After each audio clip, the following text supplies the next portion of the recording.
Olá, sejam bem-vindos. Estamos de volta no canal Palavra aqui da Vida ao Homem e hoje é dia de Escola Bíblica Dominical, lição de número 8 que nós vamos hoje estudar, que fala sobre o início da civilização humana.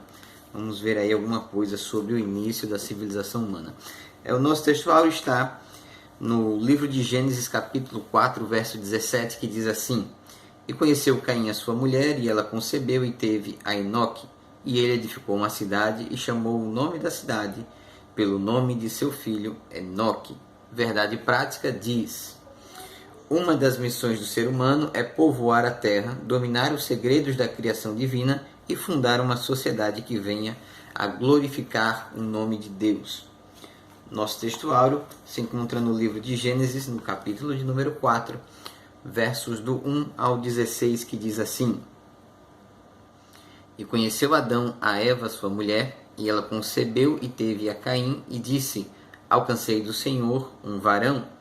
E teve mais a seu irmão Abel, e Abel foi pastor de ovelhas, e Caim, lavrador da terra.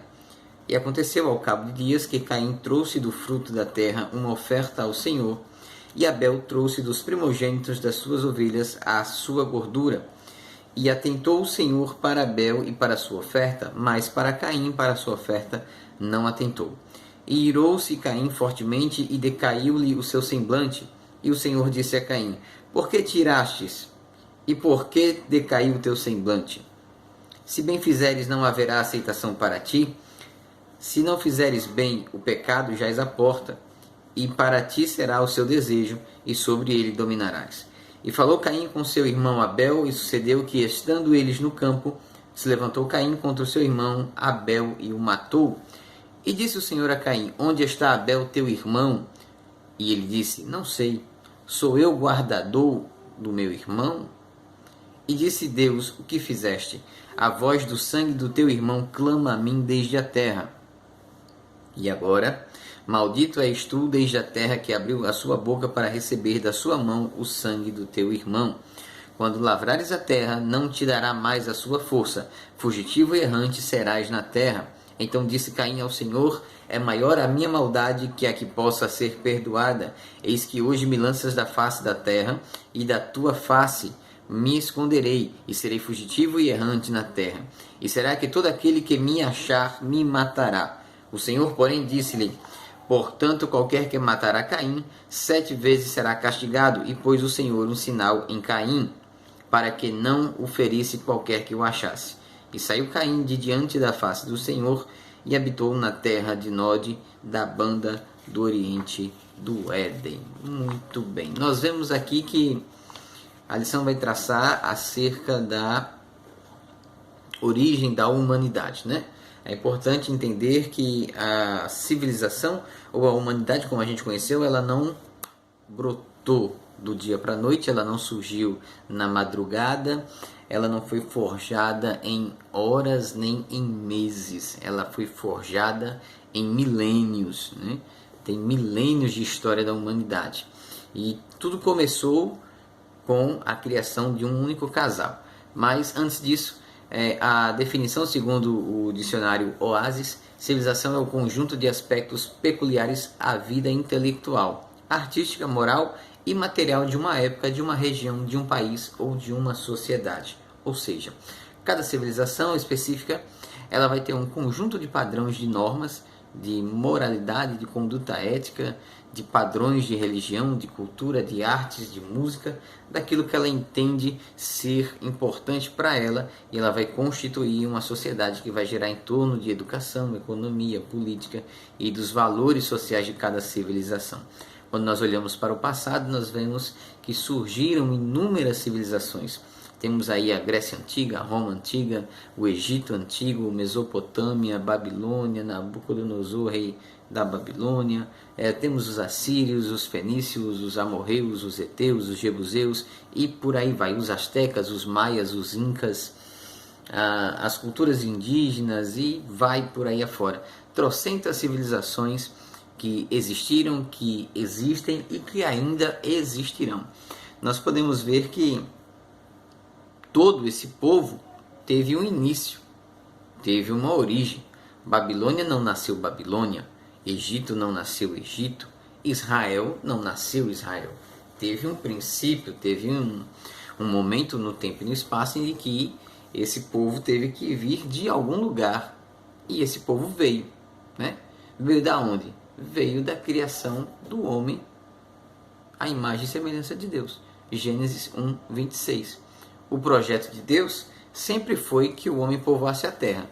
E disse Deus: façamos o homem à nossa imagem, conforme a nossa semelhança, e domine sobre os peixes do mar, sobre as aves do céu, e sobre o gado, e sobre toda a terra, e sobre todo o réptil que se move sobre a terra. Então Deus criou o homem para governar, para cuidar, para zelar, para proteger de quê? Da terra. Adão sozinho, ele não teria condições de fazer isso, né? Então o que foi que Deus fez? O que foi que Deus criou? Deus criou o casamento, a base da sociedade. Criou no casamento não apenas a união homem e mulher, não apenas a união de sexos diferentes, não apenas a união heterossexual, não apenas isso. Ele criou em Adão e Eva todo um sistema que permitiu o surgimento dos povos, das civilizações, das pessoas, né? Então, isso está onde? Vamos ver aqui um pouco da Bíblia. E disse o Senhor Deus: não é bom que o homem esteja só, falhei uma adjuntora idônea para ele. Havendo, pois, o Senhor Deus formado da terra todo animal do campo e toda ave dos céus, os trouxe a Adão para este ver como lhe chamaria. E tudo que Adão chamou a toda alma vivente, isso foi o seu nome. E Adão pôs os nomes a todo gado e às aves do céu e a todo animal do campo, mas para o homem não se achava ajudadora idônea. Então o Senhor Deus fez cair um sono pesado sobre Adão, este adormeceu, e tomou uma das suas costelas, cerrou a carne em seu lugar, e da costela que o Senhor Deus tomou do homem, formou uma mulher. Adão estava só, espécie humana, gênero masculino. Deus faz da sua costela gênero feminino, espécie humana, gênero feminino. Então Deus fez homem e fez mulher, macho e fêmea, e trouxe a Adão. Adão vai dizer, e disse Adão: esta agora é osso dos meus ossos e carne da minha carne, esta será chamada mulher, porquanto do homem foi tomada. Portanto deixará o homem o seu pai e sua mãe, apegar-se-á a sua mulher, e serão ambos uma só carne. E ambos estavam nus, o homem e sua mulher, e não se envergonhavam. Isso está em Gênesis, capítulo 2, versos de 18 a 25.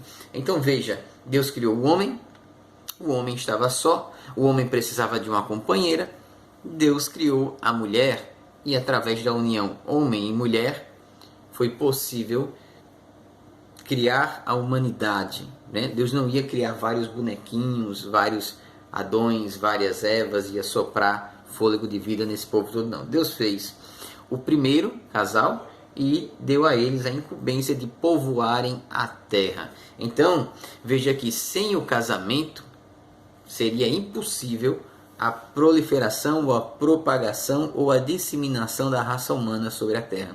Isso só foi possível graças ao casamento de Adão e Eva.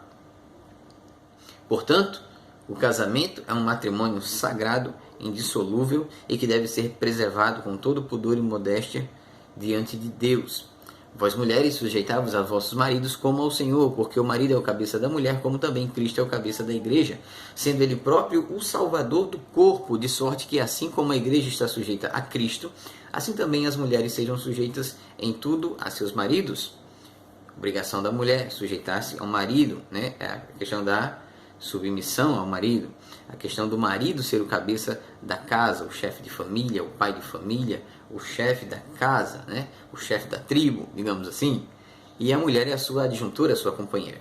Mas o recado também vem para os homens: vós maridos, amai vossas mulheres como Cristo amou a igreja e a si mesmo se entregou por ela, para a santificar, purificando-a com a lavagem da água pela palavra, para apresentar-se a si mesmo a igreja gloriosa, sem mácula, nem ruga, nem coisa semelhante, mas santa e irrepreensível.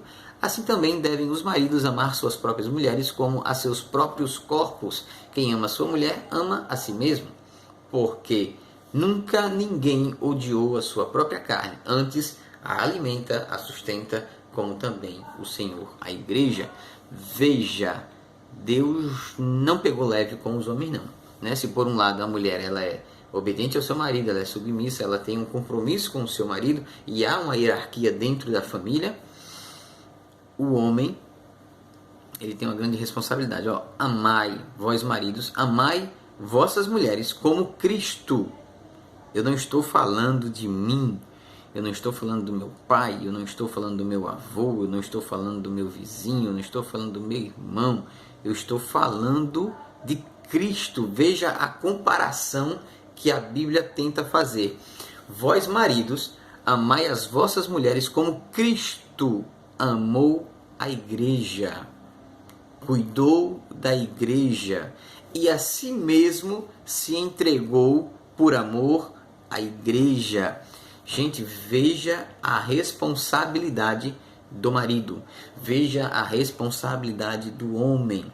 E quando o homem ele ama a sua mulher, ele cuida da sua mulher, ele respeita a sua mulher, naturalmente a mulher ela é submissa, ela reconhece o lugar dela e reconhece o lugar do marido como o chefe da casa, como o responsável pela família. Por quê? Porque é recíproco.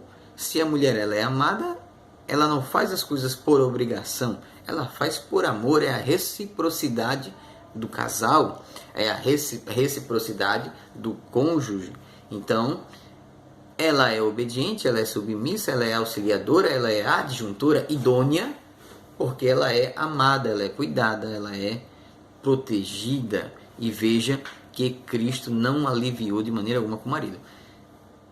Amai as vossas mulheres como também Cristo amou a igreja. Isso é pesado. Isso é muito forte, muito forte. Uma comparação muito forte. Então veja o tamanho da importância do casamento, o tamanho da importância da responsabilidade da mulher, o tamanho da importância da responsabilidade do marido. Então veja só, dentro desses parâmetros nós conseguimos entender que a civilização teve uma origem, Adão e Eva, foi possível pela união de Adão e Eva, propagou-se pela a união das espécies opostas, espécies no sentido oposto que eu falo, é a questão do gênero, né? Homem e mulher. Se assim não fosse, não haveria propagação da espécie. Muito bem. Então, porque somos membros do seu corpo, da sua carne e dos seus ossos. Efésios 5, 22 a 30, falando ainda da comparação do marido com a sua mulher, de Cristo com a noiva, que é a igreja. Né? A partir daí, nós vamos ver que no tópico de número 3, a subsistência da civilização.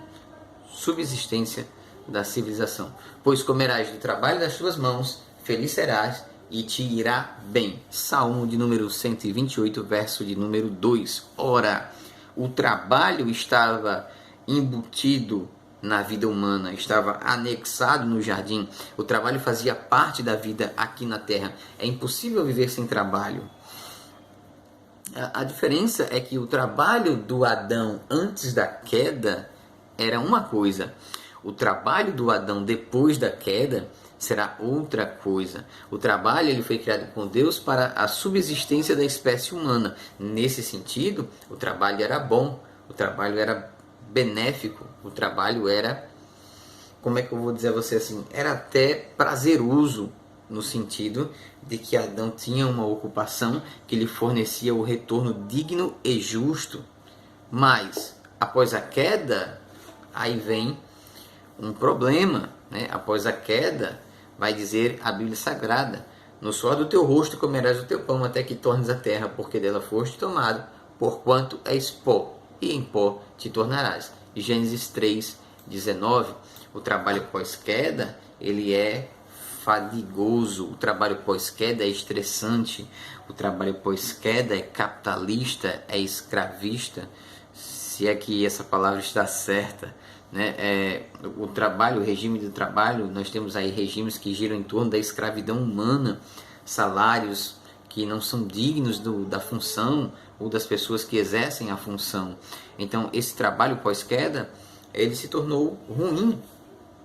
Inclusive, há muitas doenças decorrentes de certos trabalhos, né? Porque ele se tornou maléfico no sentido não de ser ruim, mas de que foi imposto à humanidade um outro regime que não era aquele originalmente criado para o propósito de Deus.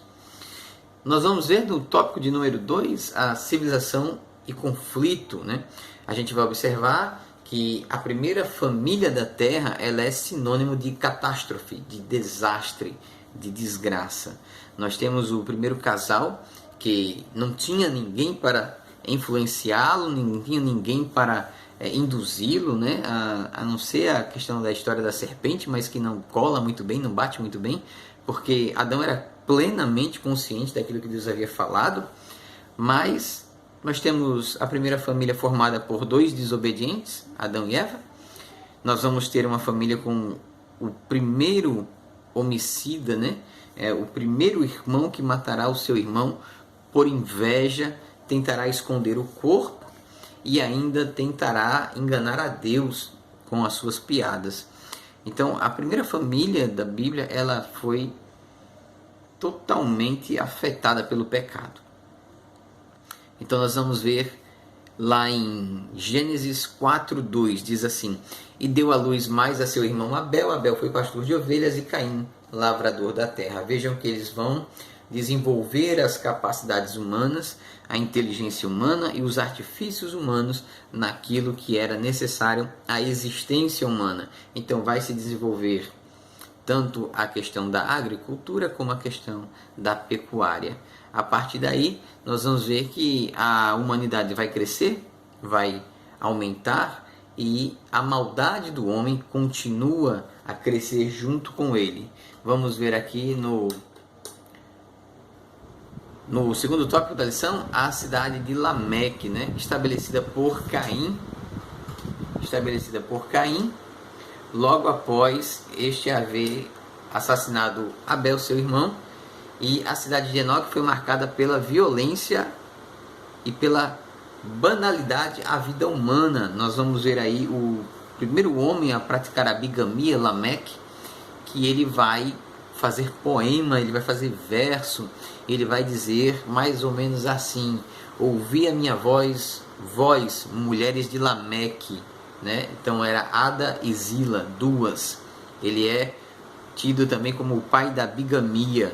Já começa a fugir do propósito original de Deus da criação, homem e mulher, Adão e Eva, um homem para uma mulher para o homem, e começa a entrar pela vaidade humana. Então ele achou que deveria ter 2 mulheres e assim fez. Porque hoje ele vai dizer: matei um homem por me ferir e um jovem por me pisar. Veja-se que a morte era praticada por um estranhamento, digamos assim. Pessoas se estranhavam. Quem era mais malvado, quem era mais mal, né? Vamos assim dizer. Se achava por bem matar, matava. Se achava por bem ferir, feria. Era uma terra sem lei, né? Era uma terra má, perversa. Bom, ele vai ainda dizer assim: porque 7 vezes Caim será castigado, mas Lameque 70 vezes 7. Ele ainda era metido a brabo, né? Ele queria ainda um destaque maior do que o de Caim, né? Se Caim quem ferir Caim será castigado 7 vezes, quem ferir Lameque, quem mexer comigo, quem vier procurar problema comigo, será ferido 70 vezes 7, né? Que daria aí 490 vezes. O cara era brabo, ele era perverso mesmo. Isso está em Gênesis capítulo 4, versos 23 a 24. Nós podemos observar que no tópico número 3, referente à tecnologia, há uma série de documentários, há uma série de programas que falam sobre como eram os tempos antigos, e nós podemos observar que eram de grande tecnologia. Claro que não com a tecnologia que tem hoje, mas eles eram avançadíssimos em várias áreas: matemática, química, física, astronomia, arquitetura, uma série de coisas. Por que a gente pode dizer isso? Porque eles faziam coisas que hoje não se sabe como foram feitas e não se tem como reproduzir. Muito conhecimento humano se perdeu, por exemplo, na queima feita à biblioteca de Alexandria, né? A biblioteca de Alexandre o Grande.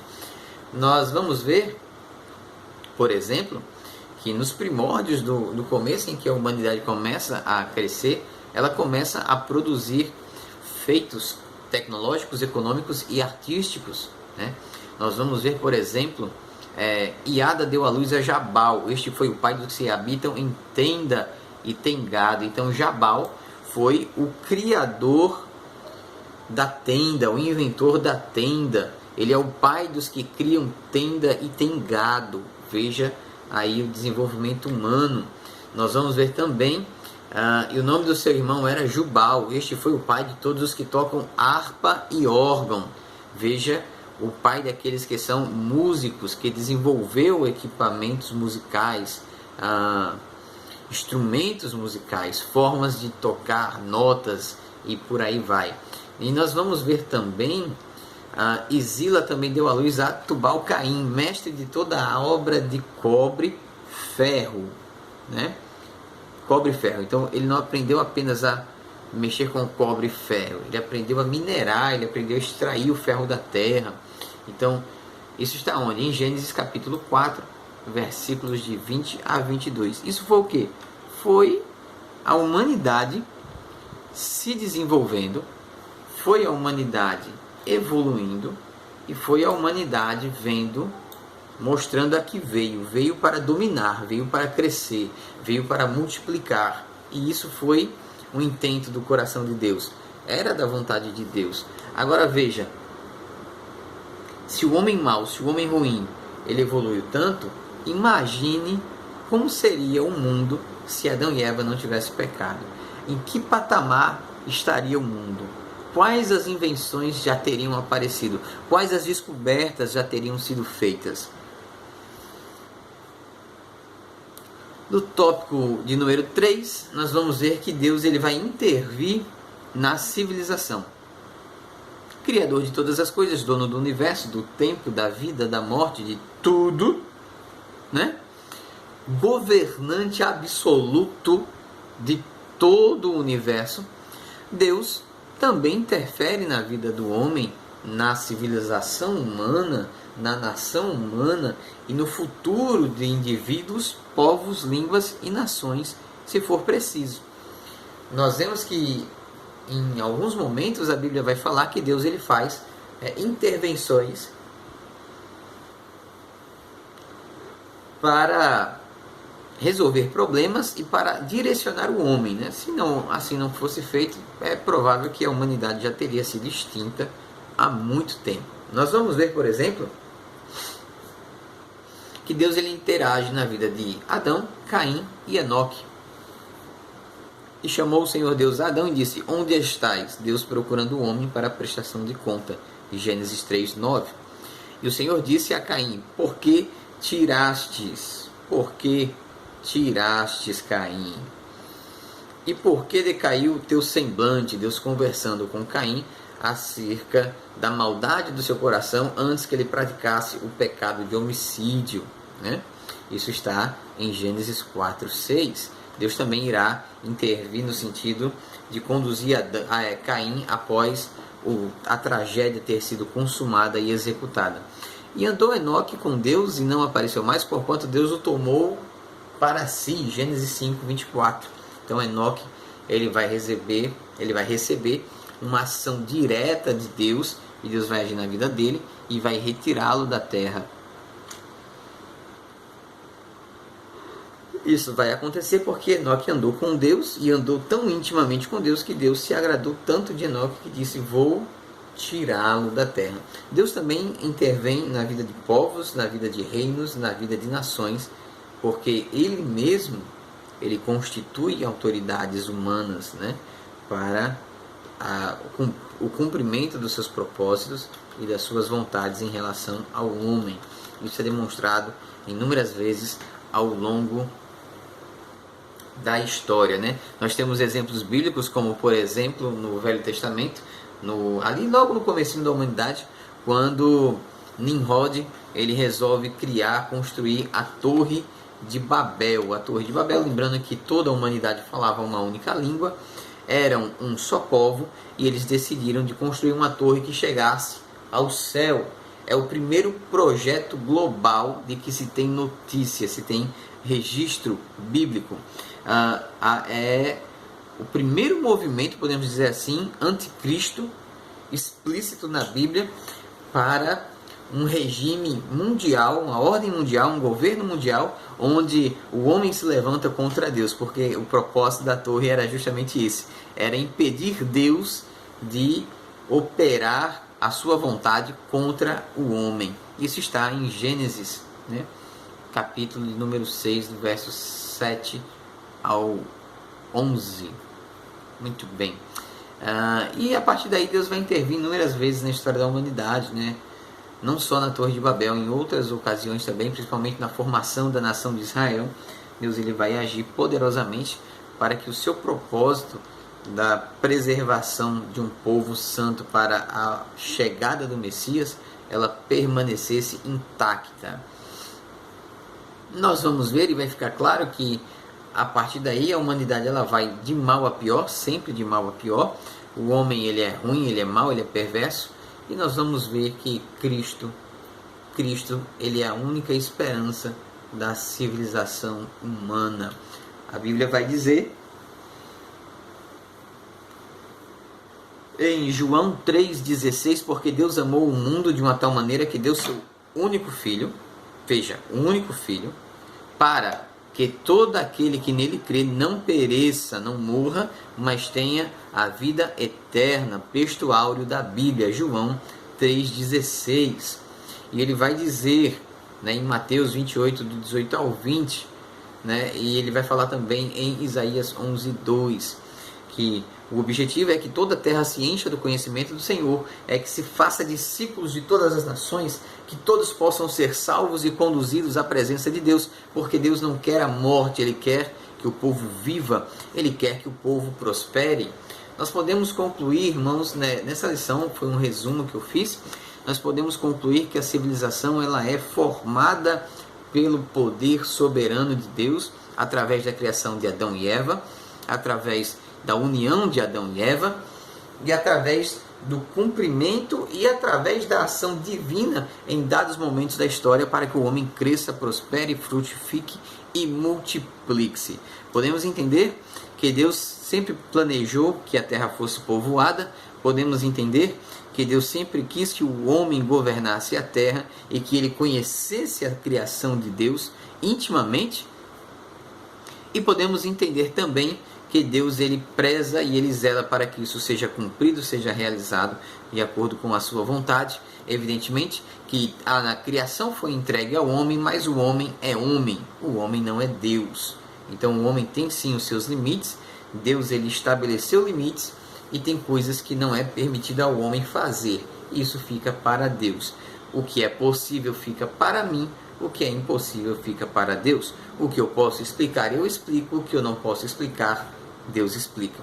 Então, é importante que o homem saiba o seu lugar de homem e saiba que o lugar de Deus é de Deus. Não enverede pelo caminho de Satanás, mas que Deus possa abençoar as nossas cidades, as nossas nações, a nossa civilização, a espécie humana, para que todos alcancem a graça que há em Cristo Jesus. Se você não é inscrito, não perde tempo, se inscreve nesse canal, dá o joinha, compartilha, divulga, manda esse vídeo para o pessoal da escola bíblica da sua igreja, manda esse vídeo para o pessoal, para o grupo da família, manda esse vídeo para o pessoal que você conhece, tá certo? Não deixe de ajudar o canal a crescer, não deixe de aprender e não deixe de nos ajudar a propagar a palavra de Deus.